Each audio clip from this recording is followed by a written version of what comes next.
नमस्कार साथियों, कलाम परिवार में आप सभी का हार्दिक स्वागत है। साथियों, हम पढ़ रहे थे भारत का संविधान या इंडियन पॉलिटी के बारे में।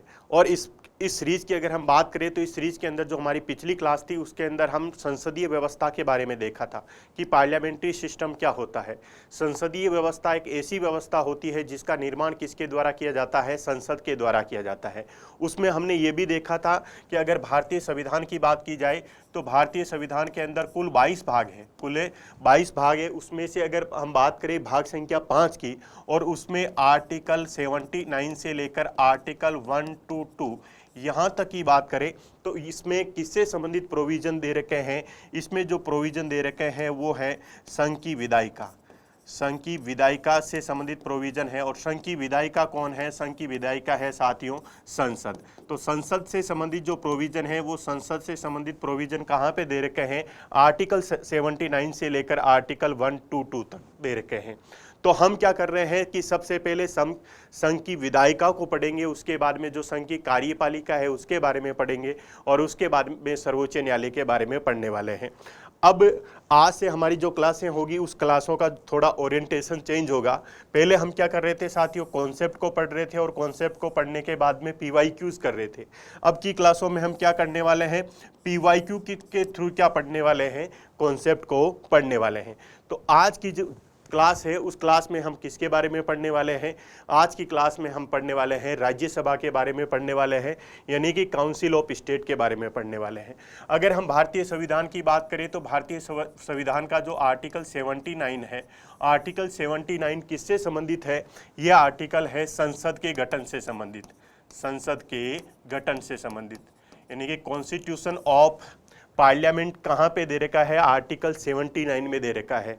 और कॉन्स्टिट्यूशन ऑफ पार्लियामेंट में क्या लिखा हुआ है कि संसद में किस किस को सम्मिलित किया जाएगा? संसद के अंदर राष्ट्रपति को सम्मिलित किया जाएगा, संसद के अंदर लोकसभा को सम्मिलित किया जाएगा, और संसद में राज्यसभा को सम्मिलित किया जाएगा। इसका तात्पर्य यह हुआ कि अगर संसद का अगर हमें शरीर तैयार करना है तो संसद का शरीर 3 अंगों के मिलने से तैयार होगा। एक है राष्ट्रपति, एक है लोकसभा, और एक है राज्यसभा। ध्यान रखने योग्य बात यह है कि राष्ट्रपति क्या है? संसद का अंग है, संसद का सदस्य नहीं है। अगर हम आर्टिकल 80 की बात करें तो आर्टिकल 80 की बात करें तो आर्टिकल 80 में क्या दे रखा है? राज्यसभा की संरचना से संबंधित प्रोविजन दे रखे हैं। राज्यसभा की कंपोजिशन से रिलेटेड प्रोविजन कहाँ पे दे रखे हैं? आर्टिकल 80 के अंदर दे रखे हैं। राज्यसभा का सिंपल तात्पर्य क्या होता है? राज्यसभा का सिंपल तात्पर्य होता है राज्यों की सभा, राज्यों की सभा। और लोकसभा शब्द का क्या तात्पर्य होता है? लोगों की सभा। अगर हम बात करें तो राज्यसभा एक प्रकार का उच्च सदन है, एक स्थायी सदन है, एक द्वितीयक सदन है। अब हम क्या करते हैं? राज्यसभा से रिलेटेड जो पीवाईक्यू हैं उन पीवाईक्यू को सोल्व करने का प्रयास करते हैं, और उसके बाद में उनसे रिलेटेड अगर कोई कॉन्सेप्ट है तो उस कॉन्सेप्ट को कंप्लीटली एनालाइज करने का प्रयास करेंगे। हम चलते हैं क्वेश्चन नंबर 1 की तरफ। राज्यसभा में होते हैं, ए ऑप्शन में दे रखा है कि 280 सदस्य होते हैं, जिसमें से 20 सदस्य भारत के राष्ट्रपति द्वारा मनोनीत किए जाते हैं। बी ऑप्शन में दिया हुआ है कि 275 सदस्य होते हैं, जिसमें से 18 सदस्य भारत के राष्ट्रपति द्वारा मनोनीत किए जाते हैं। सी ऑप्शन में दे रखा है कि 250 सदस्य होते हैं, जिसमें से 12 सदस्य भारत के राष्ट्रपति द्वारा मनोनीत किए जाते हैं। और डी ऑप्शन में दे रखा है कि 252 सदस्य होते हैं, जिसमें से 12 सदस्य भारत के राष्ट्रपति द्वारा मनोनीत किए जाते हैं। अब देखते हैं कि राज्यसभा के सदस्य से संबंधित, राज्यसभा की में जो सदस्य होते हैं उनसे संबंधित जो प्रावधान है वो प्रावधान क्या है? अगर हम बात इंडियन कॉन्स्टिट्यूशन की बात करें तो आर्टिकल 80 के अंदर ये बताया गया है कि राज्यसभा में अधिकतम सदस्य संख्या कितनी होगी? राज्यसभा में अधिकतम सदस्य संख्या कितनी हो सकती है? अधिकतम सदस्य संख्या, तो इसमें यह लिखा है कि अधिकतम सदस्य संख्या कितनी हो सकती है? 250 हो सकती है। अधिकतम सदस्य संख्या कितनी हो सकती है साथियों? 250 हो सकती है। और उसमें से 238 सदस्य तो क्या होंगे? निर्वाचित होंगे। 238 सदस्य निर्वाचित होंगे, जबकि जो 12 सदस्य हैं वो 12 सदस्य क्या होंगे? मनोनीत होंगे। क्वेश्चन ये राइज हुआ कि ये सदस्य मनोनीत किसके द्वारा किए जाएंगे? ये सदस्य मनोनीत किसके द्वारा किए जाएंगे? तो ये सदस्य मनोनीत किए जाएंगे राष्ट्रपति के द्वारा। मनोनीत किसके द्वारा किए जाएंगे? राष्ट्रपति के द्वारा किए जाएंगे। और इनके मनोनीत होने का आधार क्या होगा? मनोनीत होने का आधार क्या होगा? इनका आधार हमारे संविधान में 4 आधार लिखे हुए हैं। 4 कौन कौन से आधार हैं कि नंबर 1 साहित्य, नंबर 2 विज्ञान, नंबर 3 कला, और नंबर 4 क्या है साथियों? समाज सेवा। समाज सेवा। तो संविधान में क्या लिखा हुआ है कि राष्ट्रपति क्या कर सकते हैं? राज्यसभा के अंदर 12 सदस्यों को मनोनीत कर सकते हैं। मनोनीत करने का आधार क्या होगा? मनोनीत करने का आधार ये होगा कि उन सदस्यों ने साहित्य के क्षेत्र में, विज्ञान के क्षेत्र में, कला के क्षेत्र में और समाज सेवा के क्षेत्र में क्या किया हो? उत्कृष्ट प्रदर्शन किया हो या अच्छा परफॉर्मेंस किया हो। उन सदस्यों को राष्ट्रपति क्या कर सकते हैं? राज्यसभा में सदस्य के रूप में मनोनीत कर सकते हैं। कितने सदस्यों को मनोनीत कर सकते हैं? 12 सदस्यों को मनोनीत कर सकते हैं। और 238 सदस्य क्या होने वाले हैं? 238 सदस्य निर्वाचित होने वाले हैं। और टोटल अधिकतम सदस्य संख्या कितनी हो सकती है? 250 हो सकती है। तो हमारे संविधान में राज्यसभा के अधिकतम सदस्य संख्या के बारे में लिखा गया है, वास्तविक संख्या के बारे में नहीं लिखा गया है। तो अगर इसमें से हम बात करें सी ऑप्शन की, तो सी ऑप्शन में ये लिखा है कि 250 सदस्य होंगे, जो कि सही है। और उसमें से 12 सदस्य, कितने सदस्य? 12 सदस्य किसके द्वारा मनोनीत किए जाएंगे? राष्ट्रपति के द्वारा मनोनीत किए जाएंगे। तो ये इंफॉर्मेशन हमें क्वेश्चन में ही मिल गई है। तो ये हुआ हमारा क्वेश्चन नंबर 1 कंप्लीट। अगले क्वेश्चन की ओर आगे बढ़ते हैं। क्वेश्चन नंबर 2, निम्नलिखित कथनों में से कौन सा एक भारत के संविधान की 4वीं अनुसूची के अंदर सही वर्णित किया गया है? भारतीय संविधान के जो 4th शेड्यूल है, आप सभी को पता है कि भारत के संविधान में कुल कितनी अनुसूचियां दे रखी है? भारतीय संविधान में कुल 12 अनुसूचियां दे रखी है। उस 12 अनुसूचियों में से ये पूछा गया है कि जो राज्यसभा की जो सीटें हैं, उन सीटों का आवंटन राज्य के अकॉर्डिंग किया गया है, वो कौन सी अनुसूची में किया गया है? अर्थात हम ये देखेंगे कि राज्यसभा की राज्यवार जो सीटों का आवंटन है, राज्यवार सीटों का आवंटन, तो राज्यवार जो सीटों का आवंटन है, वो राज्यवार सीटों का आवंटन कौन सी सूची में किया गया है? 4th शेड्यूल में किया गया है। किस में किया गया है साथियों? 4वीं अनुसूची के अंदर किया गया है। और उसमें ये लिखा गया है कि कौन से राज्य को कितनी सीटें मिलेगी। जैसे अगर हम बात करें तो यूपी राज्य के बारे में, यूपी को कितनी सीटें मिलने वाली हैं? यूपी को सीटें मिलने वाली हैं 31। राजस्थान को कितनी सीटें मिलने वाली हैं? राजस्थान को अगर बात करें राज्यसभा की कितनी सीटें मिली हुई हैं? राजस्थान को राज्यसभा की 10 सीटें मिली हुई हैं। उसी प्रकार अगर हम बात करें ओडिशा की, तो ओडिशा को भी कितनी सीटें मिली हुई हैं? 10 सीटें मिली हुई हैं। तो एक इन्फॉर्मेशन आपको ये ध्यान में रखना है कि राजस्थान के साथ साथ में कौन से राज्य के लिए राज्यसभा के जो सदस्य संख्या है वो 10 है, या राजस्थान के बराबर राज्यसभा की सदस्य संख्या वाला राज्य कौन सा है? तो वो राज्य है साथियों ओडिशा। क्योंकि राजस्थान और ओडिशा दोनों के लिए जो सदस्य संख्या है, वो सदस्य संख्या कितनी है? वो दोनों के लिए जो सदस्य संख्या है वो कितनी है? 10 है। तो कौन सा 4वीं अनुसूची में किससे संबंधित प्रोविजन दे रखे हैं? राज्यसभा के स्थानों के आवंटन से संबंधित प्रोविजन कौन सी शेड्यूल में दे रखे हैं? वो दे रखे हैं 4th शेड्यूल के अंदर दिए हुए हैं। तो इसके अंदर हमारा सीधा है कि इसमें से हमने क्या कॉन्सेप्ट सीखा? हमने कॉन्सेप्ट ये सीखा कि जो राज्यवार जो सीटों का आवंटन है राज्यसभा की, वो कौन सी शेड्यूल के अंदर किया गया है? वो संविधान में कहाँ पे किया गया है? तो वो संविधान में किया गया है 4th शेड्यूल के अंदर। आगे बढ़ते हैं, क्वेश्चन नंबर 3 की बात करते हैं कि राज्यसभा में राज्यों का जो प्रतिनिधित्व है, राज्यसभा में राज्यों का जो प्रतिनिधित्व निम्नलिखित में से किस आधार पर दिया गया है? इसका तात्पर्य ये है कि भारत के अंदर जो राज्यसभा की जो सीटों का आवंटन किया गया है, वो राज्य के अकॉर्डिंग जो सीटों का आवंटन किया गया है, उस आवंटन के अंदर आधार क्या बनाया गया है? बेस क्या बनाया गया है? तो आधार बनाया है साथियों जनसंख्या को। आधार किसको बनाया गया है? जनसंख्या को आधार बनाया गया है। जनसंख्या को आधार बनाया गया है। अगर हम बात करें 1952 की, तो 1952 में हमारी जो राज्यसभा है, उस राज्यसभा के अंदर कुल सदस्य संख्या कितनी थी? 217 थी। लेकिन 1971 के बाद में राज्यसभा के जो सदस्य संख्या है वो सदस्य संख्या कितनी है, 245 है। कितनी है, 1973 के बाद में हमारी जो राज्यसभा है उस राज्यसभा में जो सदस्य संख्या है वो सदस्य संख्या कितनी है, 245 है। और इसके अलावा अगर हम बात करें तो प्रोविजन ये लिखा है कि 50 लाख की जनसंख्या पर, अगर किसी भी राज्य की जनसंख्या कितनी है, 50 लाख है, तो 50 लाख पर उस राज्य में राज्यसभा की सीटें कितनी होगी, 5 होगी। और उसके बाद में मान लीजिए 20 लाख की जनसंख्या बढ़ती है, जैसे ही 20 लाख की जनसंख्या बढ़ेगी तो कितनी सीट बढ़ जाएगी, 1 सीट बढ़ जाएगी। फिर से अगर मान लीजिए 20 लाख की जनसंख्या बढ़ी तो कितनी सीट बढ़ जाएगी, 1 सीट बढ़ जाएगी। तो ये जनसंख्या के आधार पर क्या किया गया है, राज्यसभा की सीटों का आवंटन किया गया है। अगर हम बात करें वर्तमान समय में जो 245 सीटें हैं, वर्तमान समय में जो 245 सीटें हैं, इनका वर्गीकरण देखने का प्रयास करें तो इसमें से क्या है, 233 सीटें तो क्या किसके द्वारा भरी जाती है, निर्वाचन के द्वारा भरी जाती हैं। और 12 सीटें किसके आधार पर भरी जाती हैं, 12 सीटें राष्ट्रपति द्वारा क्या किए जाते हैं, 12 सदस्य मनोनीत किए जाते हैं। अगर इन 233 सदस्यों की बात करें, इन 233 सदस्य में से 225 सदस्य तो क्या होते हैं, वो राज्यों की विधानसभा द्वारा निर्वाचित किए जाते हैं या राज्यों से निर्वाचित होकर आते हैं। जबकि जो 8 सदस्य हैं वो 8 सदस्य क्या होते हैं, जो यूनियन टेरिटरीज है, जो केंद्र शासित प्रदेश है, उन केंद्र शासित प्रदेश से निर्वाचित होकर आते हैं। और उसमें भी अगर बात करें तो जम्मू कश्मीर से कितने सदस्य आते हैं, राज्यसभा के 4 सदस्य आते हैं। दिल्ली से कितने सदस्य आते हैं, दिल्ली से 3 सदस्य आते हैं। और पुडुचेरी से कितने सदस्य आते हैं, 1 सदस्य आते हैं।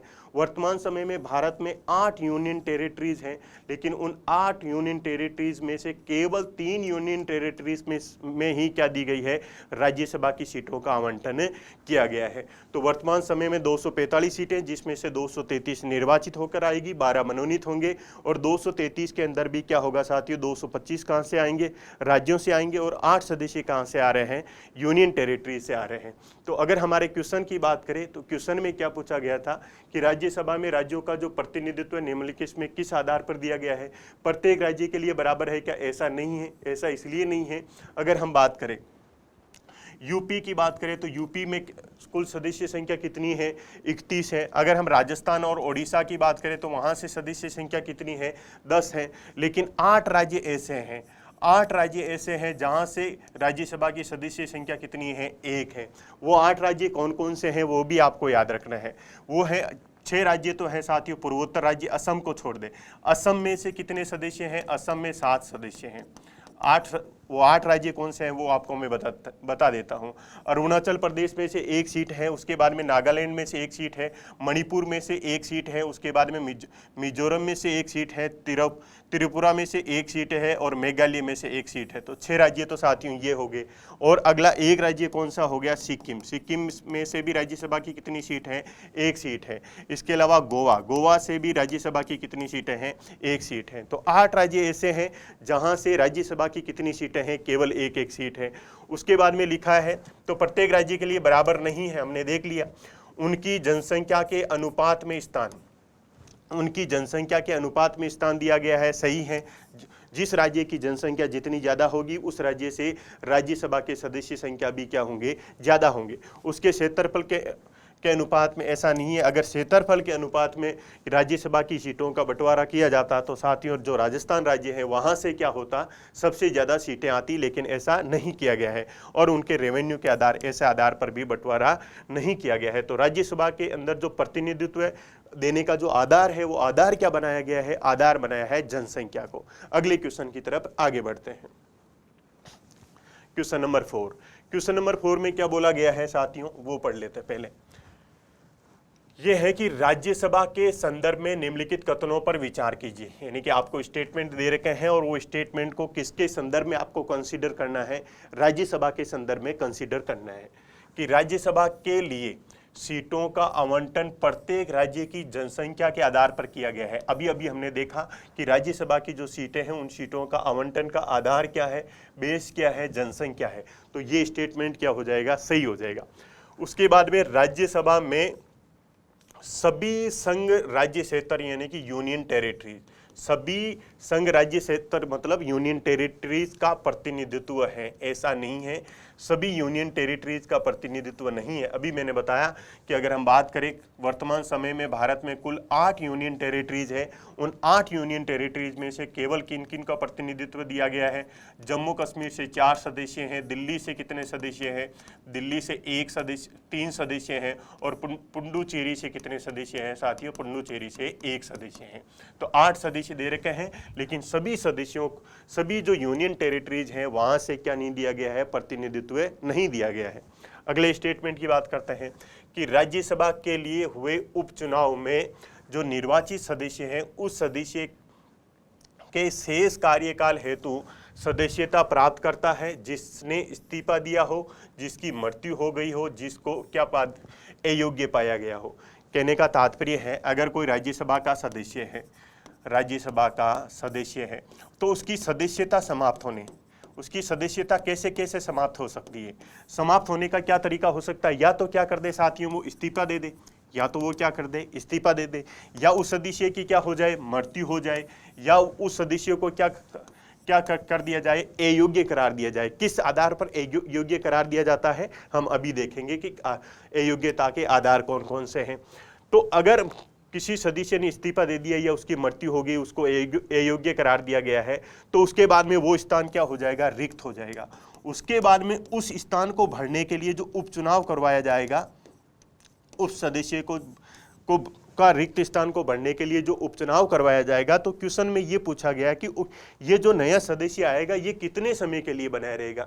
तो ध्यान ये रखना है कि जो ये नया सदस्य आएगा वो उतने ही समय के लिए बना रहेगा जितना समय जिस सदस्य की मृत्यु हुई है या जिसने त्याग दिया है उसका बचा हुआ था। एक एग्जाम्पल से समझिए, मान लीजिए रमेश नाम का कोई साथियों राज्यसभा के अंदर कोई सांसद था, और राज्यसभा के जो सदस्य होते हैं उन सदस्यों का कार्यकाल 6 वर्ष होता है। और अगर मान लीजिए 4 वर्षों के बाद में इन्होंने, जो रमेश नाम के जो सांसद थे, इन्होंने क्या कर दिया? इस्तीफा दे दिया।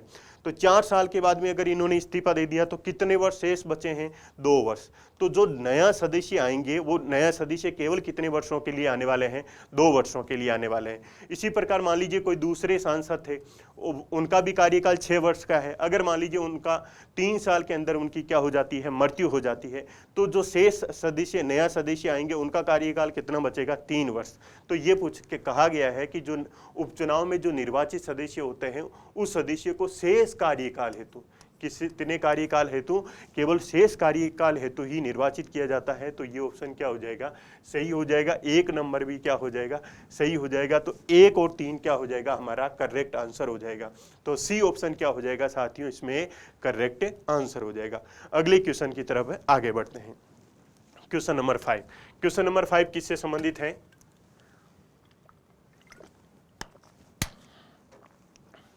कि निम्नलिखित कथनों पर विचार कीजिए। स्टेटमेंट नंबर 1 क्या बोल रखा है कि संघ राज्य क्षेत्रों का राज्यसभा में प्रतिनिधित्व नहीं होता है। अभी अभी हमने देखा, अगर यूनियन टेरिटरीज की बात करें या केंद्र शासित प्रदेशों की बात करें, तो केंद्र शासित प्रदेशों में क्या है कि जम्मू कश्मीर से कितने सदस्यों का प्रतिनिधित्व है? 4। दिल्ली से कितने सदस्यों का प्रतिनिधित्व है? 3 सदस्यों का। और पुडुचेरी से कितने सदस्यों का प्रतिनिधित्व है? 1 सदस्य का। तो ऐसा नहीं है, प्रतिनिधित्व होता है। 8 जो यूनियन टेरिटरीज है, उन 8 यूनियन टेरिटरीज में से केवल 3 यूनियन टेरिटरीज को ही वर्तमान समय में राज्यसभा में क्या दिया गया है? प्रतिनिधित्व दिया गया है। तो ये ऑप्शन क्या हो जाएगा? गलत हो जाएगा। उसके बाद में यहाँ पे साथियों सांसदों के निर्वाचन झगड़ों, ऐसे लिख लेना है कि सांसदों के जो निर्वाचन झगड़े होते हैं उनका निर्णय मुख्य निर्वाचन आयुक्त के अधिकार क्षेत्र में होता है। ये चीज देख लो साथियों। अगर मान लीजिए सांसदों के संबंध में अगर निर्वाचन से संबंधित किसी भी प्रकार का झगड़ा होता है, या राष्ट्रपति एवं उपराष्ट्रपति इनके संबंध में अगर निर्वाचन के संबंध में किसी भी प्रकार के झगड़े होते हैं, तो उनका समाधान किसके द्वारा किया जाता है? अगर सांसदों से संबंधित अगर निर्वाचन का कोई झगड़ा है तो उसका समाधान हमेशा शुरुआत कहाँ से की जाएगी? हाई कोर्ट से की जाएगी। अगर मान लीजिए साथियों राजस्थान के कोई सांसद चुनाव में लड़ रहे हैं, और अगर मान लीजिए कोई चुनावी विवाद है या निर्वाचन का कोई झगड़ा है, तो सबसे पहले ये कहाँ जाएंगे? राजस्थान के हाई कोर्ट में जाएंगे। और उसके बाद में राजस्थान के हाई कोर्ट के विरुद्ध में क्या कर सकते हैं? अपील कर सकते हैं कहाँ पे, सुप्रीम कोर्ट में। लेकिन प्रोसेस कहाँ से शुरू होगी, हाई कोर्ट से शुरू होगी। लेकिन अगर राष्ट्रपति एवं उपराष्ट्रपति के चुनाव से संबंधित अगर किसी भी प्रकार का विवाद है तो उस विवाद का समाधान किसके द्वारा किया जाएगा, सुप्रीम कोर्ट के द्वारा किया जाएगा। किसके द्वारा किया जाएगा, सुप्रीम कोर्ट के द्वारा किया जाएगा। इसका तात्पर्य है कि इलेक्शन कमीशन इसका कोई रोल नहीं है निर्वाचन के झगड़ों को समाधान करने में। तो बी ऑप्शन क्या हो जाएगा, गलत हो जाएगा। उसके बाद में सी ऑप्शन यानी कि स्टेटमेंट 3 की बात करें तो भारत के संविधान के अनुसार संसद में केवल क्या लिखा हुआ है कि संसद में केवल लोकसभा एवं राज्यसभा होती है, ऐसा नहीं है। मैंने क्लास की शुरू में बताया, अगर हम बात करें आर्टिकल 79 की, कौन सी बात, आर्टिकल 79 की, तो आर्टिकल 79 में क्या दे रखा है कि संसद का गठन, संसद का गठन। तो संसद का गठन कैसे होगा, संसद का गठन होगा जब इसके अंदर कौन कौन मिलेंगे, राष्ट्रपति मिलेंगे, जब लोकसभा मिलेगी और जब राज्यसभा, यानी कि संसद का गठन राष्ट्रपति, लोकसभा एवं राज्यसभा के मिलने से होता है। तो इसके अंदर तीनों आने चाहिए, इसमें राष्ट्रपति नहीं दिया हुआ है, तो इसका मतलब क्या हो जाएगा, ये क्या हो जाएगा साथियों, गलत हो जाएगा। तो इसका तात्पर्य ये हुआ कि तीनों स्टेटमेंट ही क्या हो गए, गलत हो गए। अगर तीनों स्टेटमेंट ही गलत हो गए और आपको क्या बताना है, सही उत्तर बताना है, तो आंसर क्या हो जाएगा, इनमें से कोई नहीं आंसर हो जाएगा। अगले क्वेश्चन की तरफ बढ़ते हैं। अगला क्वेश्चन क्या है, अगला क्वेश्चन है निम्नलिखित में से राज्यसभा के विषय में कौन सा सही है। ए ऑप्शन में बोल रखा है, इन्हें स्टेटमेंट नंबर ए क्या बोल रहा है कि ये भंग नहीं की जा सकती है। उसके बाद में इसका कार्यकाल 5 वर्ष का होता है। उसके बाद में प्रत्येक 2 वर्षों के बाद इसके 1/3 सदस्यों का कार्यकाल समाप्त हो जाता है। डी ऑप्शन में बोला है कि इसके सदस्यों को 25 वर्ष से कम आयु, इनके जो सदस्य हैं उनकी आयु 25 वर्ष से कम नहीं होनी चाहिए। अब देखो इसको देख लेते हैं, ये किससे संबंधित है, ये बता रखा है कि राज्यसभा किस प्रकार का सदन है। राज्यसभा है एक स्थायी सदन है। अगर हम बात करें हमारे इंडिया के कॉन्स्टिट्यूशन और उसके अंदर हम बात करें आर्टिकल 83 की, तो उसके अंदर बताया गया है कि राज्यसभा को कभी भंग नहीं किया जा सकता है, राज्यसभा को भंग नहीं किया जा सकता है। अगर राज्यसभा को भंग नहीं किया जा सकता है तो राज्यसभा किस प्रकार का सदन होगा, एक स्थायी सदन होगा। किस प्रकार का सदन होगा, एक स्थायी सदन होगा। और उसके बाद में ये भी लिखा है कि जो राज्यसभा के जो सदस्य हैं उन सदस्यों में क्या होगा कि 1/3 सदस्य, 1/3 सदस्य, कुल सदस्यों के 1/3 सदस्य प्रत्येक 2 वर्षों में, प्रत्येक 2 वर्षों में क्या हो जाएंगे, सेवानिवृत्त हो जाएंगे और उनके स्थान पर 1/3 सदस्य क्या आएंगे साथियों, नए आते रहेंगे। इसका तात्पर्य है कि 1/3 सदस्य, 1/3 सदस्य, 1/3 सदस्य, यानी कि 1/3 सदस्य जाएंगे, उसके बाद में 1/3 सदस्य नहीं आएंगे, फिर 1/3 सदस्य जाएंगे, फिर से 1/3 सदस्य नए आएंगे और इस प्रकार का रोटेशन राज्यसभा के अंदर चलता रहता है। और अगर हम बात करें कि जो सदस्य होते हैं, राज्यसभा के जो सदस्य होते हैं उनके सदस्यों का कार्यकाल कितने वर्ष का होता है, 6 वर्ष का होता है। राज्यसभा का कोई कार्यकाल नहीं है, क्योंकि राज्यसभा किस प्रकार का सदन है, स्थायी सदन है। लेकिन जो राज्यसभा के जो सदस्य हैं उन सदस्यों का कार्यकाल 6 वर्ष है। लेकिन ध्यान रखने योग्य बात यह भी है कि जो राज्यसभा के जो सदस्यों का कार्यकाल वो संविधान में उल्लेखित नहीं किया गया है। संविधान में केवल क्या उल्लेखित किया गया है, संविधान में इतना ही उल्लेखित किया गया है कि जो राज्यसभा को कभी भंग नहीं किया जाएगा और जो राज्यसभा के जो सदस्य हैं उनमें से कुल सदस्यों का 1/3 सदस्य प्रत्येक 2 वर्षों में क्या होते रहेंगे, सेवानिवृत्त होते रहेंगे। अब इसको देख लेते हैं कि ये भंग नहीं किया जा सकता है, तो ये स्टेटमेंट सही है। इसका कार्यकाल 5 वर्ष होता है, ऐसा नहीं है। राज्यसभा का कोई कार्यकाल नहीं होता है, क्योंकि राज्यसभा क्या है, एक प्रकार का स्थायी सदन है। प्रत्येक 2 वर्षों के बाद में इसके 1/3 सदस्यों का कार्यकाल समाप्त हो जाता है, तो ये स्टेटमेंट क्या हो गया, सही हो गया। उसके बाद में इसके सदस्य 25 वर्ष से कम आयु के नहीं होंगे, तो ये 25 वर्ष किसके लिए दे रखी है, 25 वर्ष है लोकसभा के लिए। जबकि राज्यसभा के अगर सदस्यों की बात करें तो राज्यसभा के सदस्यों की आयु न्यूनतम कितनी होनी चाहिए, 30 वर्ष से कम नहीं होनी चाहिए। इसका तात्पर्य है कि उनकी आयु क्या होनी चाहिए, 30 वर्ष से अधिक होना चाहिए। तो 1 और 4 क्या होंगे, 2 और 4 क्या होंगे साथियों, गलत हो गए। तो करेक्ट ही अगर बात करें तो 1 और 3 क्या हो जाएगा, करेक्ट हो जाएगा। तो जिसके अंदर 1 और 3 यानी सी ऑप्शन में क्या दे रखा है, केवल 1 और 3, तो सी ऑप्शन हमारा क्या हो जाएगा, करेक्ट हो जाएगा। अगले क्वेश्चन की तरफ बढ़ते हैं। अगला क्वेश्चन है साथियों कि राज्यसभा के सदस्य बनने हेतु अर्हताएं यानी कि योग्यताएं या क्वालिफिकेशन के संदर्भ में निम्नलिखित जो अभिकथनों पर विचार कीजिए और उनके जो नीचे दिए गए हैं जो कूट हैं उनमें से आपको सही उत्तर चुनना है कि जो राज्यसभा के जो सदस्य होते हैं उम्र कम से कम 30 वर्ष होना चाहिए, जहां से अभ्यर्थी को निर्वाचित किया जाता है उस राज्य की मतदाता सूची के अंदर मतदाता के रूप में उसे पंजीकृत होना चाहिए।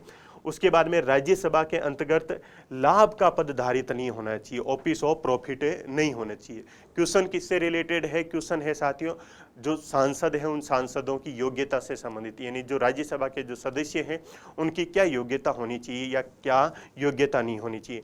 अब देखो इस योग्यता से संबंधित जो डिटेल है उसको हम थोड़ा डिटेल में देख लेते हैं।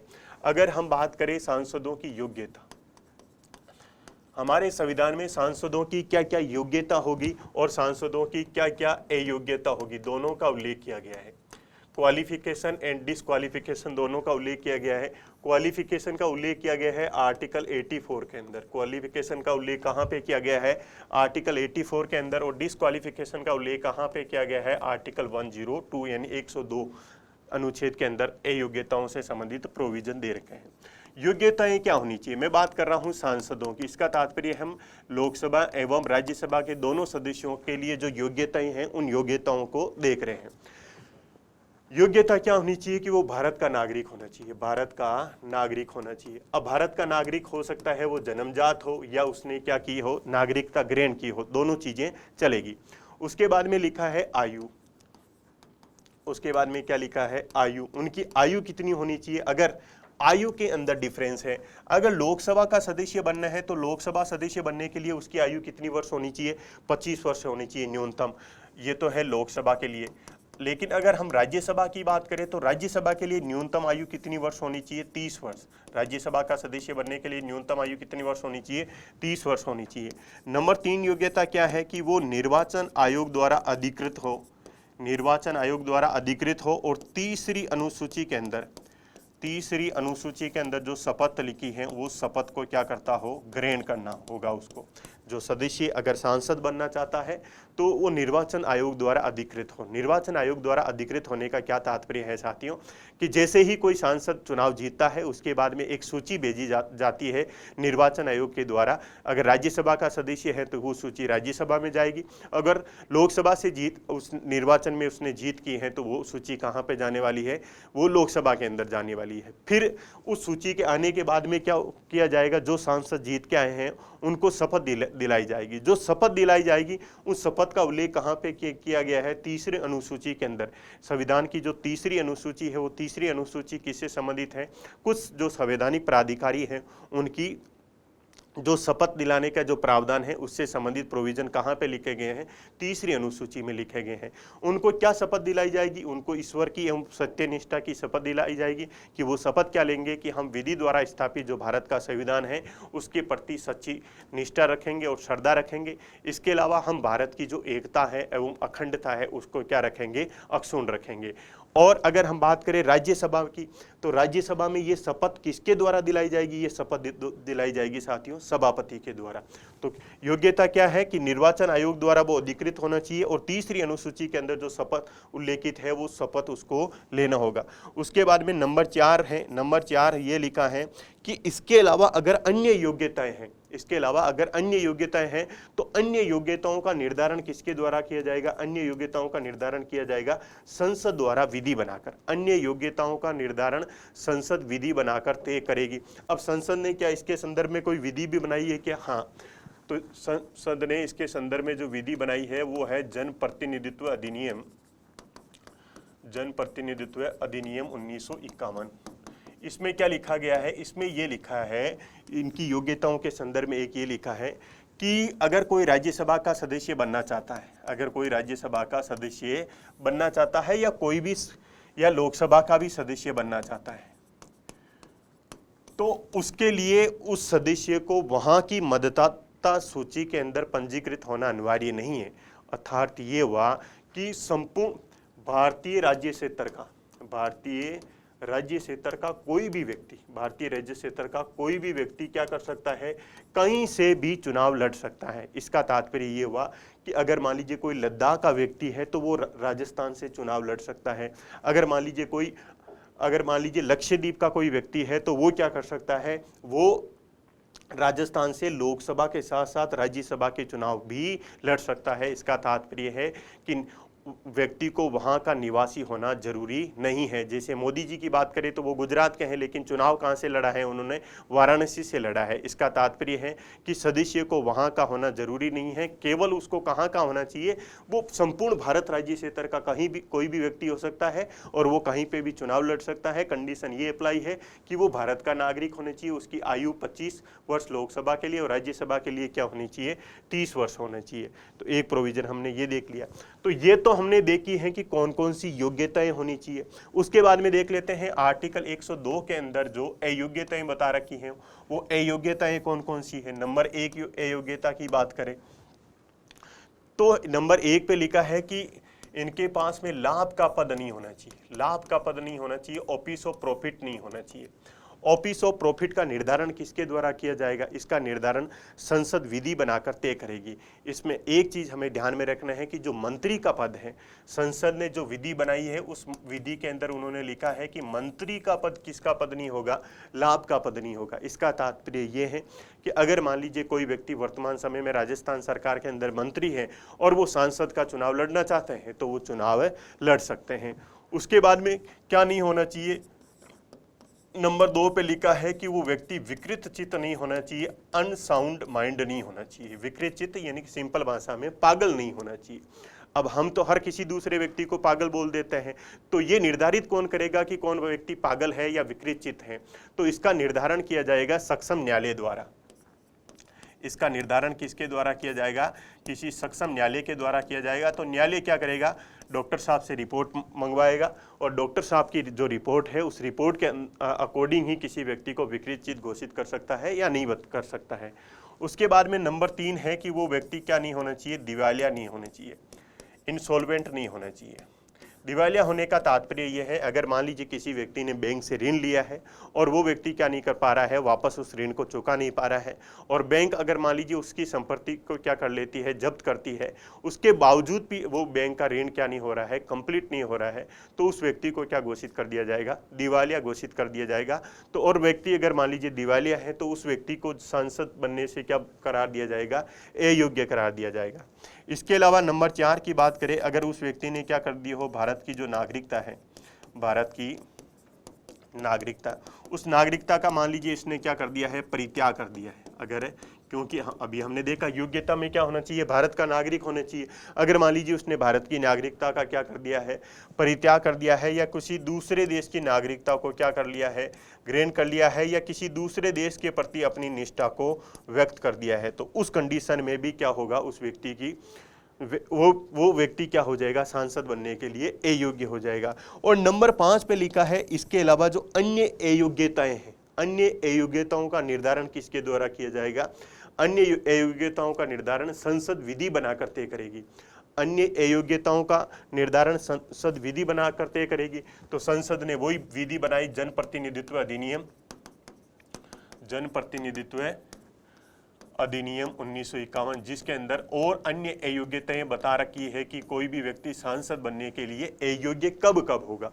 तो अयोग्य कब कब होगा साथियों, नंबर एक अयोग्यता की बात करें तो अगर मान लीजिए उसने चुनावी प्रक्रिया में क्या किया हो, भ्रष्ट आचरण किया हो, चुनावी प्रक्रिया के अंदर क्या किया हो, भ्रष्ट आचरण या करप्ट प्रैक्टिसेस को अपनाया हो, तो उस कंडीशन में उसका चुनाव उनको क्या बताया जा सकता है, अयोग्य बताया जा सकता है। जिस प्रकार से इंदिरा गांधी का जो चुनाव था, इलाहाबाद हाई कोर्ट ने भ्रष्ट यानी करप्ट प्रैक्टिसेस के आधार पर क्या बताया था, अवैध बताया था, असंवैधानिक बताया था। तो नंबर 2 पे क्या नहीं होना चाहिए, उस सदस्य को 2 वर्ष से, किसी भी न्यायालय द्वारा उसको 2 वर्ष से अगर अधिक सजा दे दी गई है तो वो व्यक्ति भी सांसद बनने के लिए क्या हो जाएगा, अयोग्य हो जाएगा। और उसके अलावा मान लीजिए कोई व्यक्ति है और उसने सरकारी सेवक, जब वो सरकारी सेवक था और सरकारी सेवक के दौरान उसने क्या किया हो, भ्रष्टाचार किया हो, या सरकारी सेवक के दौरान उसने कोई अविश्वसनीय कार्य किया हो, और उससे उस कारण से उस व्यक्ति को उससे क्या किया गया हो, त्यागपत्र उसका लिया गया हो, तो वो व्यक्ति भी क्या नहीं कर सकता है, सांसद का चुनाव नहीं लड़ सकता है। इसके अलावा कोई भी ऐसा व्यक्ति जिसका जो राज्य सरकार या भारत सरकार के अंतर्गत जो सार्वजनिक उपक्रम चल रहे हैं और उसमें उसकी कितनी शेयर होल्डिंग है, 25% से ज़्यादा शेयर होल्डिंग है, तो वो व्यक्ति भी क्या नहीं कर सकता है, सांसद का चुनाव नहीं लड़ सकता है। उसके अलावा अगर मान लीजिए कोई व्यक्ति क्या करे साथियों, जो छुआछूत या अस्पृश्यता का प्रसार करे, दहेज प्रथा का प्रसार करे, या जो सती प्रथा है, वैसी जो सामाजिक बुराइयां हैं, उन सामाजिक बुराइयों में क्या पाया जाए, अगर वो संलिप्त पाया जाता है तो उस व्यक्ति को भी क्या किया जा सकता है, चुनाव लड़ने से रोका जा सकता है, या उसको सांसद बनने से क्या बताया जा सकता है, अयोग्य बताया जा सकता है।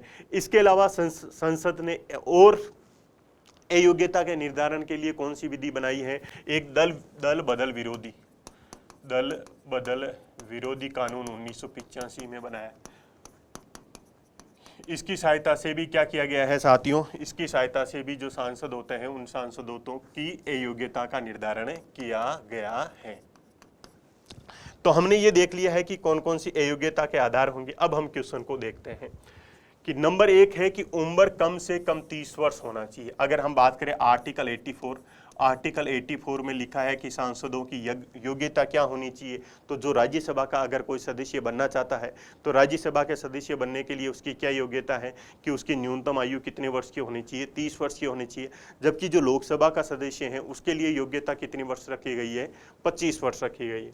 उसके बाद में जहां से अभ्यर्थी को निर्वाचित किया जाता है उस राज्य के मतदाता सूची के अंदर उसको पंजीकृत होना जरूरी है। ऐसा नहीं है अगर कोई व्यक्ति भारत का कहीं पे भी, अगर मान लीजिए कोई व्यक्ति कहाँ पे पंजीकृत है साथियों, लक्षद्वीप में पंजीकृत है मतदाता सूची के रूप में, तो वो कहाँ से चुनाव लड़ सकता है, राजस्थान से भी चुनाव लड़ सकता है। ऐसा प्रोविजन कहाँ पे किया गया है, ऐसा प्रोविजन जो जनप्रतिनिधित्व अधिनियम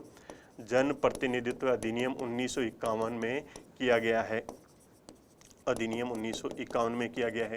उसके बाद में मतदाता के रूप में, ये तो हो गया, राज्य के अंतर्गत लाभ का पद धारित नहीं होना चाहिए। अभी हमने देखा कि आर्टिकल 102 के अंदर जो सांसदों की अयोग्यता बता रखी है, उस अयोग्यता में ये बताया हुआ है कि उनके पास में क्या नहीं होना चाहिए, किसी प्रकार का लाभ का पद नहीं होना चाहिए। तो ये सही हो जाएगा, ये गलत हो जाएगा और ये सही हो जाएगा। तो 1 और 3 क्या हो जाएगा साथियों, हमारा करेक्ट आंसर हो जाएगा, यानी बी क्या हो जाएगा, हमारा करेक्ट आंसर हो जाएगा। तो ये क्वेश्चन किससे रिलेटेड था, ये क्वेश्चन रिलेटेड था जो सांसद होते हैं उन सांसदों की योग्यताएं कौन कौन सी है और सांसदों की अयोग्यताएं कौन कौन सी हैं, और उनके बारे में हमने डिटेल से भी देख लिया कि कौन कौन सी योग्यताएं हैं और कौन कौन सी अयोग्यताएं हैं। अब क्वेश्चन ये है कि जो सांसदों की योग्यताएं हैं या जो अयोग्यताएं हैं उनके संदर्भ में निर्णय किसके द्वारा किया जाएगा कि ये सांसद अयोग्य होगा, ये योग्य होगा। अब उसको देख लेते हैं। भारतीय संविधान के अंदर आर्टिकल 103 के अनुसार जो संसद के जो सदस्य होते हैं उनकी जो अयोग्यता निर्धारिताएं, यानी कि अयोग्यताओं से संबंधित प्रश्नों का डिसीजन कौन करता है, ये निर्णय किसके द्वारा किया जाता है। अभी जो हमने देखा साथियों कि आर्टिकल 102 के अंदर जो सांसदों की जो अयोग्यताओं के बारे में लिखा है कि उनके पास में क्या नहीं होना चाहिए, लाभ का पद नहीं होना चाहिए, वो क्या नहीं होना चाहिए, विकृत चित्त नहीं होने चाहिए, वो व्यक्ति क्या नहीं होना चाहिए, दिवालिया नहीं होना चाहिए, और वो व्यक्ति क्या नहीं करना चाहिए, भारत की नागरिकता परित्याग नहीं करना चाहिए, किसी दूसरे देश की नागरिकता को ग्रहण नहीं करना चाहिए। अगर इन आधारों पर किसी भी सदस्य को अयोग्य बताना है तो इस सदस्य अयोग्यता का निर्धारण कौन से आर्टिकल में किया गया है, इस अयोग्यता का निर्धारण किया गया है आर्टिकल 103 के अंदर। और इस अयोग्यता का निर्धारण किसके द्वारा किया जाएगा, लिखा है कि राष्ट्रपति इसका निर्णय करेगा। कौन निर्णय करेगा साथियों, राष्ट्रपति निर्णय करेगा। लेकिन राष्ट्रपति ये निर्णय कैसे करेगा, इलेक्शन कमीशन ऑफ इंडिया यानी कि जो निर्वाचन आयोग है भारत का, उस निर्वाचन आयोग की सलाह से, निर्वाचन आयोग की सलाह के अकॉर्डिंग एक्ट करेगा। निर्वाचन आयोग की सलाह के अकॉर्डिंग क्या करेगा, एक्ट करेगा या कार्य करेगा। तो आर्टिकल 103 के अनुसार जो संसद के जो सदस्य होते हैं उनकी अयोग्यता के संबंध में प्रश्नों का विनिश्चय कौन करेंगे, निर्णय कौन करेंगे, राष्ट्रपति करेंगे। कौन करेंगे? राष्ट्रपति करेंगे। तो आर्टिकल 103 के अंदर जो अयोग्यताओं का निर्णय, कौन सी अयोग्यताओं का निर्णय किया जाता है? जो आर्टिकल 102 के अंदर लिखी है। लेकिन इसके अलावा अगर मान लीजिए जनप्रतिनिधित्व अधिनियम जो 1951 में बनाया गया और उसके अंदर भी जो हमने अभी अयोग्यताएं देखी गई, इसका निर्णय किसके द्वारा किया जाएगा? इसका निर्णय किया जाएगा हाई कोर्ट के द्वारा। किसके द्वारा किया जाएगा साथियों? हाई कोर्ट के द्वारा किया जाएगा। जैसे इंदिरा गांधी जी के जो चुनाव था, उस चुनाव को करप्ट प्रैक्टिस के इसके आधार पर इलाहाबाद हाई कोर्ट ने क्या कर दिया था? अवैध करार दिया था या असंवैधानिक करार दिया था। लेकिन मान लीजिए दल बदल जो विरोधी कानून है 1985 में जो बना, उसमें जो अयोग्यता का निर्धारण किया जाएगा, वो अयोग्यता का निर्धारण किसके द्वारा किया जाएगा? पीठासीन अधिकारी के द्वारा किया जाएगा। किसके द्वारा किया जाएगा? पीठासीन अधिकारी। यानी कि अगर लोकसभा में निर्धारण करना है तो किसके द्वारा किया जाएगा? लोकसभा अध्यक्ष के द्वारा। अगर राज्यसभा में निर्धारण करना है तो राज्यसभा में किसके द्वारा किया जाएगा? सभापति के द्वारा किया जाएगा। उसी प्रकार अगर विधानसभा में ये निर्णय करना है तो विधानसभा के अंदर ये निर्णय किसके द्वारा किया जाएगा? विधानसभा अध्यक्ष के द्वारा किया जाएगा। तो ये अयोग्यता का निर्धारण किसके द्वारा किया जाता है? तीनों संदर्भ में आपको अलग अलग ध्यान में रखना है कि आर्टिकल 102 के अंदर जो अयोग्यताएं उल्लेख की गई हैं उनका निर्धारण किसके द्वारा, जनप्रतिनिधित्व अधिनियम में जो अयोग्यताएं निर्धारण की गई उसका निर्धारण किसके द्वारा किया जाएगा, और जो दल बदल विरोधी कानून है उसके अंदर जो अयोग्यताएं हैं उसका निर्धारण किसके द्वारा किया जाएगा। तो बढ़ते हैं अगले क्वेश्चन की तरफ। अगला क्वेश्चन किससे संबंधित है साथियों? कि भारतीय संविधान में जो केंद्रीय स्तर पर द्विसदनीय विधायिका, यानी कि हमने केंद्रीय स्तर पर द्विसदनीय विधायिका अपनाई है। इसका तात्पर्य है कि हमारे लोकसभा भी है और क्या है? राज्यसभा भी है। लोकसभा लोगों की सभा है और राज्यसभा क्या है? राज्यों की सभा है। की स्थापना का प्रावधान किया गया है। राज्यसभा के संदर्भ में निम्नलिखित कथनों पर विचार कीजिए। यानी कि आपको राज्यसभा के संदर्भ में चीजें देखनी है कि इसके प्रत्येक राज्य के सदस्यों की संख्या को चौथी अनुसूची में दर्ज किया गया है। अभी हमने देखा कि हमारे संविधान की अनुसूची नंबर जो 4 है उसमें क्या दिया गया है? जो राज्यसभा की जो सीटें हैं वो राज्यवार उनका जो बंटवारा किया गया है उसके बारे में विवरण दिया गया है। उसके बाद में अगर बात करें, इसके सदस्यों का निर्वाचन राज्य विधानसभा के सदस्यों के द्वारा होता है। इसके सभापति का निर्वाचन उन सदस्यों में से होता है। साधारण बहुमत से राज्य सूची के विषय में कानून का अधिकार संसद को दे सकती है। पहले तो हम ये देख लेते हैं कि निर्वाचन, राज्यसभा के निर्वाचन के संदर्भ में क्या प्रोविजन है। जो स्टेटमेंट नंबर 2 में राज्यसभा के निर्वाचन से संबंधित जो चीजें हैं उनके बारे में देख लेते हैं कि राज्यसभा का निर्वाचन किसके द्वारा किया जाता है? निर्वाचन किसके द्वारा किया जाता है? तो निर्वाचन किया जाता है जो राज्यों की जो विधानसभा होती हैं, राज्यों की विधानसभा के निर्वाचित सदस्यों द्वारा। तो जो राज्यसभा के जो सदस्य जो राज्यों से चुनकर आते हैं उनका निर्वाचन किसके द्वारा किया जाता है? उनका निर्वाचन किया जाता है जो राज्यों की जो विधानसभाएं होती है उस राज्य की विधानसभाओं के केवल निर्वाचित सदस्य। कौन से सदस्य साथियों? निर्वाचित सदस्य। उनके द्वारा क्या किया जाता है? जो राज्यसभा के जो सदस्य होते हैं उनका चुनाव किया जाता है। नंबर 1 चीज ये ध्यान में रखनी है। उसके बाद में इसमें कौन सी पद्धति का प्रयोग किया जाता है राज्यसभा के निर्वाचन में? तो राज्यसभा के निर्वाचन में अप्रत्यक्ष निर्वाचन प्रणाली का प्रयोग किया जाता है। कौन सी प्रणाली का? अप्रत्यक्ष निर्वाचन प्रणाली का प्रयोग किया जाता है। इसका तात्पर्य है कि जनता के जो चुने हुए प्रतिनिधि है उन चुने हुए प्रतिनिधि द्वारा क्या किया जाएगा? राज्यसभा के सदस्यों का चुनाव किया जाएगा। तो जो विधानसभा के जो सदस्य होते हैं, जो एमएलए होते हैं, उनका चुनाव किसके द्वारा किया जाता है? जनता के द्वारा किया जाता है। और वो चुने हुए प्रतिनिधि किसका चुनाव करते हैं? राज्यसभा के सदस्यों का चुनाव करते हैं। उसके बाद में बोला गया है कि इसमें आनुपातिक पद्धति का प्रयोग किया जाएगा। आनुपातिक प्रतिनिधित्व प्रणाली। आनुपातिक प्रतिनिधित्व प्रणाली का तात्पर्य होता है कि विधानसभा के अंदर जिस राजनीतिक पार्टी की जितनी शेयर होल्डिंग होगी, जितनी भागीदारी होगी, उस राजनीतिक पार्टी की क्या होगी साथियों? उतनी ही सीटें जीत कर जाने वाली हैं। एक एग्जाम्पल से समझते हैं। आनुपातिक प्रतिनिधित्व का क्या तात्पर्य है कि अगर मान लीजिए राजस्थान के अंदर 40% सीटें कांग्रेस की है, 30% सीटें किसकी है? बीजेपी की है, और मान लीजिए 20% किसी अलग पार्टी के, इस प्रकार से हैं। तो अगर मान लीजिए जिस पार्टी की जितनी ज़्यादा सीटें होंगी, इसकी 40 सीटें हैं तो इसके कितने सदस्य जीत के जा सकते हैं? 4 सदस्य जीत के जा सकते हैं। अगर इसकी 30% सीटें हैं तो इसके 3 सदस्य जीत के जाएंगे।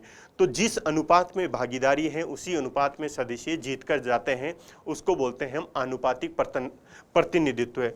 उसके बाद में लिखा है और कौन सी प्रणाली होगी? एकल संक्रमणीय मत प्रणाली का प्रयोग किया जाएगा। तो कौन सी पद्धति का प्रयोग किया जाता है राज्यसभा के सदस्यों का निर्वाचन के लिए? अप्रत्यक्ष पद्धति, आनुपातिक प्रतिनिधित्व और एकल संक्रमणीय मत प्रणाली का प्रयोग किया जाता है। उसके बाद में सबसे जो महत्वपूर्ण इसमें ध्यान में रखना है कि इसके अंदर जो मतदान होता है वो मतदान होता है खुला मतदान।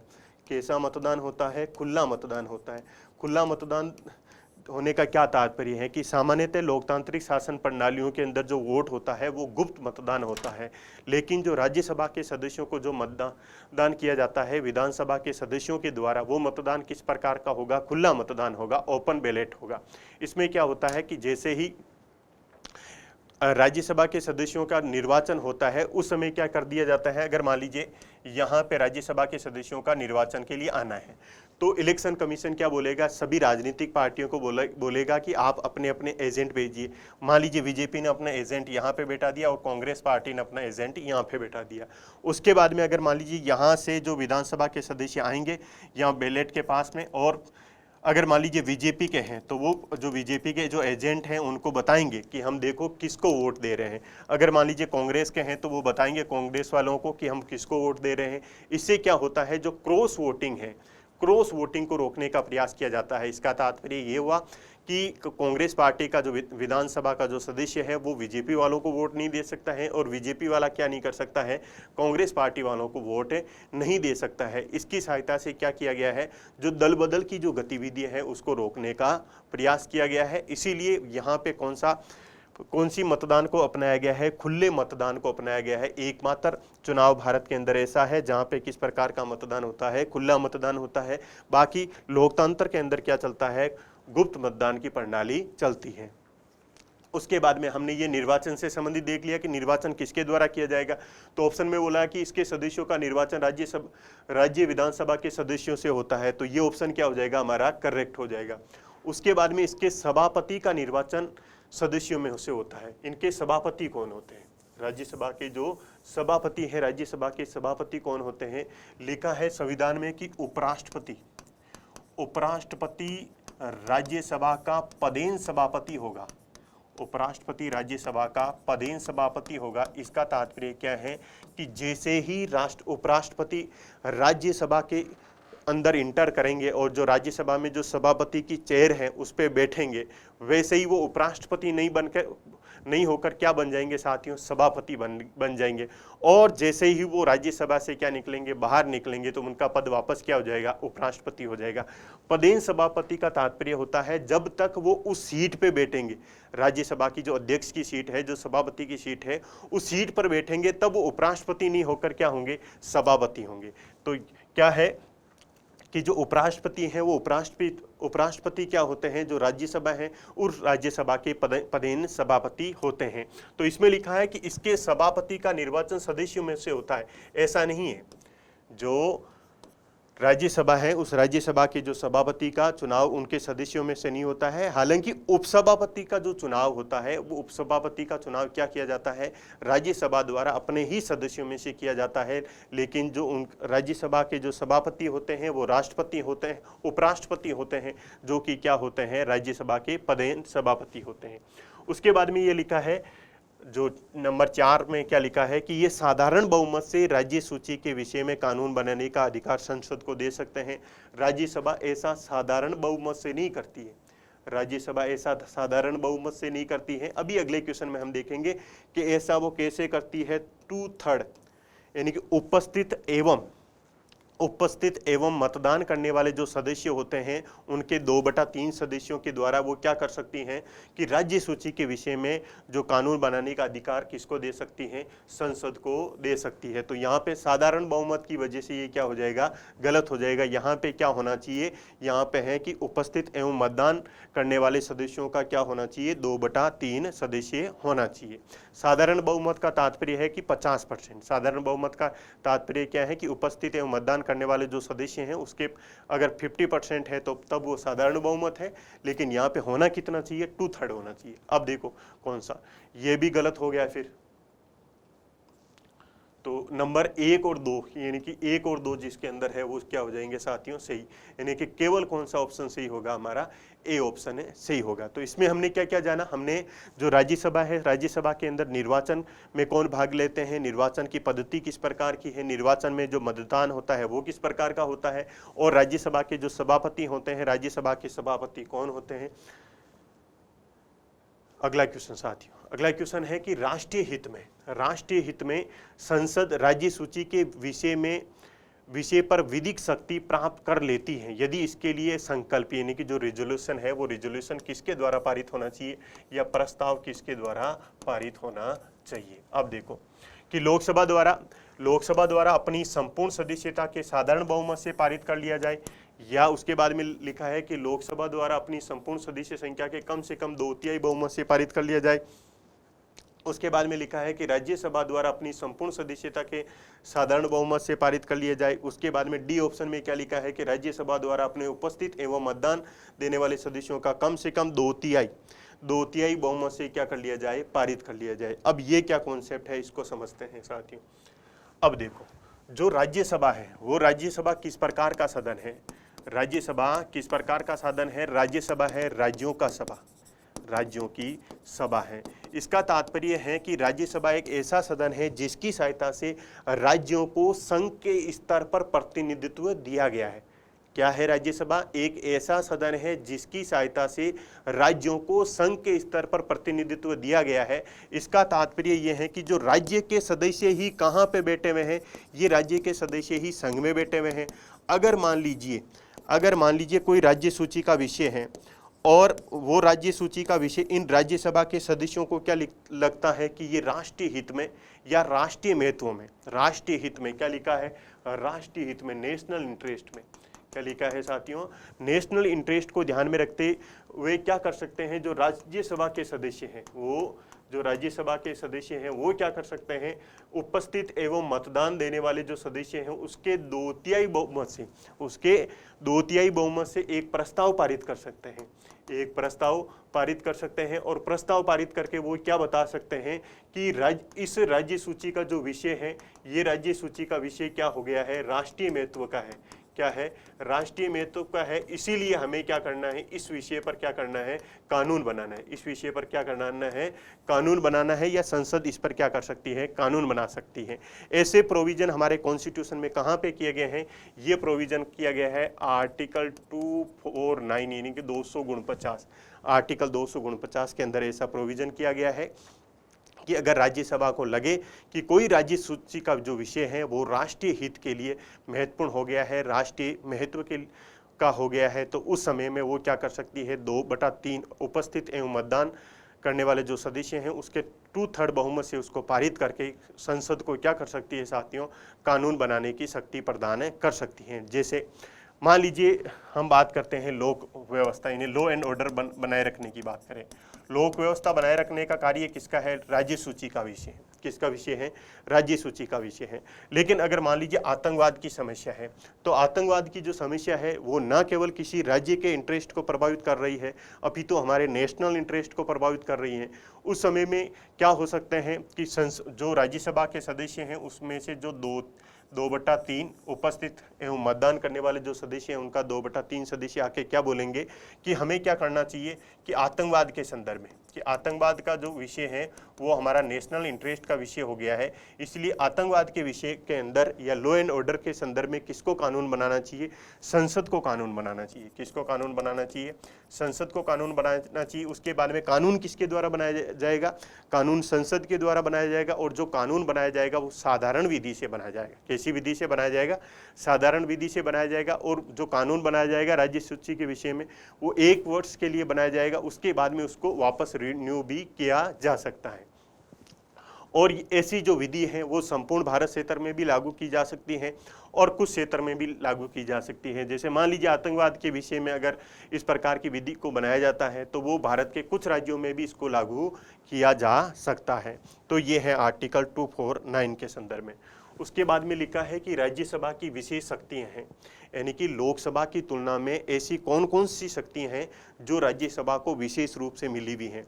तो नंबर 1 ऑप्शन में दे रखा है आर्टिकल 249 के संदर्भ में। अभी हमने जो देखा है आर्टिकल 249 के संदर्भ में क्या लिखा है, इसमें ये लिखा है कि साथियों कि जो उपस्थित एवं मतदान करने वाले जो सदस्य हैं उनका 2/3, उनका कितना होना चाहिए? 2/3 सदस्य। वो क्या बता सकते हैं? वो ये बता सकते हैं कि किसी राज्य सूची के विषय को, किसी राज्य सूची के विषय को क्या कर सकते हैं? राष्ट्रीय महत्व का या राष्ट्रीय हित का घोषित कर सकते हैं। ये घोषणा किसके द्वारा की जाएगी? राज्यसभा द्वारा की जाएगी। उसके बाद में संसद क्या कर सकती है? उसके संदर्भ में विधि बना सकती है, और जो संसद विधि बनाएगी वो साधारण बहुमत से बनाएगी। उसके बाद में आर्टिकल 312 यानी कि आर्टिकल 312 की बात कर लेते हैं। इसमें प्रावधान है नई अखिल भारतीय सेवाओं के सर्जन के संदर्भ में। नई अखिल भारतीय सेवाओं के सर्जन के संबंध में क्या प्रोविजन है साथियों? कि वही कि राज्यसभा में जितने सदस्य उपस्थित हैं और जितने मतदान कर रहे हैं उनका अगर 2/3 उनका क्या करे? 2/3 सदस्य क्या करे? ऐसा प्रस्ताव पारित कर दे, ऐसा प्रस्ताव पारित कर दे कि जो अमुक सेवा है, जो अमुक सेवा है उस अमुक सेवा को क्या करना चाहिए? हमें अखिल भारतीय सेवा घोषित करनी चाहिए। क्या करनी चाहिए? अखिल भारतीय सेवा घोषित करनी चाहिए। तो उसके बाद में उस सेवा को क्या किया जा सकता है? अखिल भारतीय सेवा घोषित किया जा सकता है। और उसके बाद में जो अखिल भारतीय सेवा सर्जन करने के लिए जो कानून बनाया जाएगा वो साधारण विधि से कानून बनाया जाएगा। लेकिन सबसे पहले ये प्रस्ताव रखा किसके द्वारा जाएगा? ये प्रस्ताव रखा जाएगा राज्यसभा के द्वारा। और इसके अलावा अखिल भारतीय सेवाओं के साथ साथ में अखिल न्यायिक सेवाओं का सर्जन के संदर्भ में भी, अखिल न्यायिक सेवाओं के सर्जन के संबंध में भी सबसे पहले प्रस्ताव किसके द्वारा लाया जाएगा? राज्यसभा के द्वारा प्रस्ताव लाया जाएगा। उसके बाद में ही संसद क्या कर सकती है? विधि का निर्माण कर सकती है। तो ये ऑप्शन भी क्या हो जाएगा? सही हो जाएगा, क्योंकि ऐसे जो प्रोविजन है उनकी शुरुआत केवल कौन कर सकती है? राज्यसभा कर सकती है। इसीलिए राज्यसभा की क्या है साथियों? विशेष शक्ति हैं। उसके बाद में बोला है कि उपराष्ट्रपति को पद से हटाने का प्रस्ताव के संबंध में। उपराष्ट्रपति क्योंकि क्या होते हैं? राज्यसभा के पदेन सभापति होते हैं। राज्यसभा के क्या होते हैं? राज्यसभा के पदेन सभापति होते हैं। इसीलिए अगर हमें क्या करना है? उपराष्ट्रपति को पद से हटाना है, तो उपराष्ट्रपति को पद से हटाने के लिए जो प्रस्ताव आएगा वो प्रस्ताव सबसे पहले कहाँ पे आएगा साथियों? राज्यसभा में आएगा। उसके बाद में वो प्रस्ताव कहाँ पे जाएगा? उसके बाद में वो लोकसभा में जाएगा। तो उपराष्ट्रपति को हटाने का जो प्रस्ताव है उसकी शुरुआत भी पहले कहाँ से होगी? राज्यसभा से होगी। और उसके बाद में वो प्रस्ताव कहाँ पे जाने वाला है? लोकसभा में जाने वाला है। तो तीनों की तीनों क्या है साथियों? राज्यसभा की विशेष शक्ति हैं। तो ऑप्शन में हमारा आंसर क्या हो जाएगा? उपयुक्त डी हो जाएगा। तो इस प्रकार से हमने राज्यसभा के संदर्भ में क्या क्या देखे हैं साथियों? कि राज्यसभा की संरचना के बारे में देखा कि राज्यसभा के अंदर सदस्य संख्या कितनी होती है, वर्तमान में सदस्य संख्या कितनी है, अधिकतम सदस्य संख्या कितनी हो सकती है, मनोनीत कितने सदस्य किए जा सकते हैं। उसके बाद में हमने क्या देखा? राज्यसभा के बारे में जो सभापति के जो प्रोविजन है उसके बारे में, राज्यसभा के सदस्य बनने के लिए कौन कौन सी योग्यताएं होनी चाहिए, कौन सी अयोग्यताएं हैं। उसके बाद में राज्यसभा के संबंध में जो निर्वाचन की जो प्रणाली है वो किस प्रकार की है। इसके अलावा हमने क्या देख लिया है? राज्यसभा की जो विशेष शक्तियां हैं उनके बारे में भी प्रोविजन देख लिया है। तो अब हम इन्हीं PYQs की सहायता से क्या करेंगे साथियों? कॉन्सेप्ट को एनालाइज करने का प्रयास करेंगे, क्योंकि वैसे जो क्लासें हैं थोड़ी लेंथी बन रही थी। तो इसीलिए आप सभी को बहुत बहुत धन्यवाद।